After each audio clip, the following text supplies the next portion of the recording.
apparently Wednesday has decided to help. But the first step is if you have a bunch of t-shirts, I like to do t-shirt blankets so that all of the shirts are the same width, and then it doesn't matter the length of them.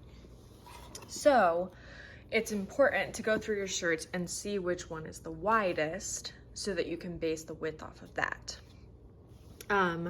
So I like to use a cutting mat and a ruler and a rotary cutter. You can also use something to measure with and a pair of scissors. It's a little bit slower, but it's possible. So you want to look at your shirts and see, okay, this is the widest part of the design. How wide is this? And then you also want to make sure that you have room on each side so that when it gets sewn, it doesn't cut off the design. So I like to make sure I have at least half an inch or an inch on each side. So I have this shirt and then I have, this other one. So looking at them, seeing this design's a little bit wider. So maybe going with like 13 inches wide. So then I'll show you cutting them. Okay, this is kind of a weird angle, but this shirt doesn't have a design on the back, so I'm just cutting for the design on the front. So I'm gonna go ahead and make sure there's some space between the bottom of the design and the t-shirt. And then cut off the bottom. And then, thank you for your help.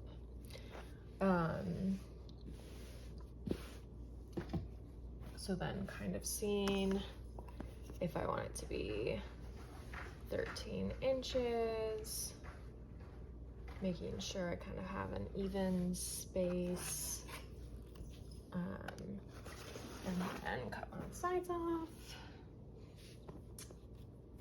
and then cut the other side off.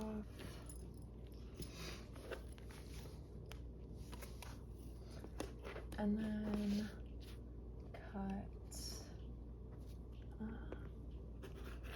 the top.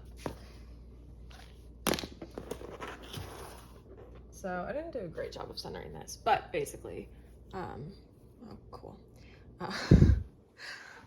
So I cut this. It's better to leave a little bit more on the top and bottom if you can, because I can always cut it off, but if I'm sewing into the design, that's kind of hard to do. So that's how to do it if it's just like the front design. Okay, so this shirt has a design on the front and a design on the back. So it's a little bit easier to make sure you cut the design, centered and not cut any of it off if you go ahead and cut up the side. So sometimes t-shirts have a seam on the side that you can follow. Otherwise, you can kind of just guess where the side is. That way, you're able to cut the front and back separately because the design generally isn't centered in the same way. So, let's go ahead and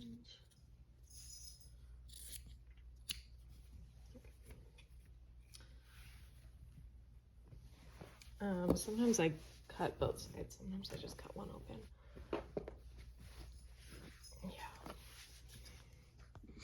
Okay, so now I've cut the front of the shirt from the back of the shirt. So same deal. I'm gonna go ahead and just cut the neck part.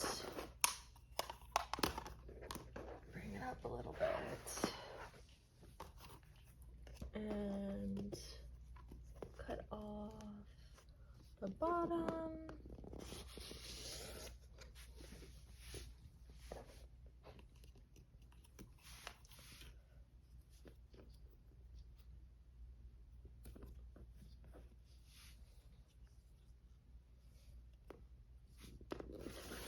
One side.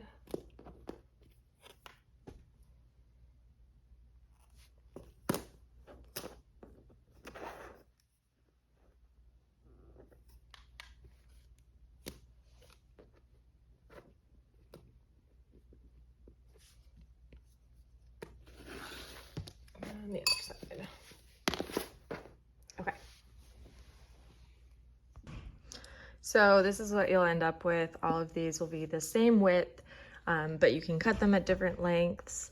And then when I put them together, I'll put them into columns and make sure the columns are the same length. So if you have any questions, let me know. I'll send you the link for like the cutting board and stuff if you want to get that, or you can use scissors. And then let me know if you have any other specific questions about them.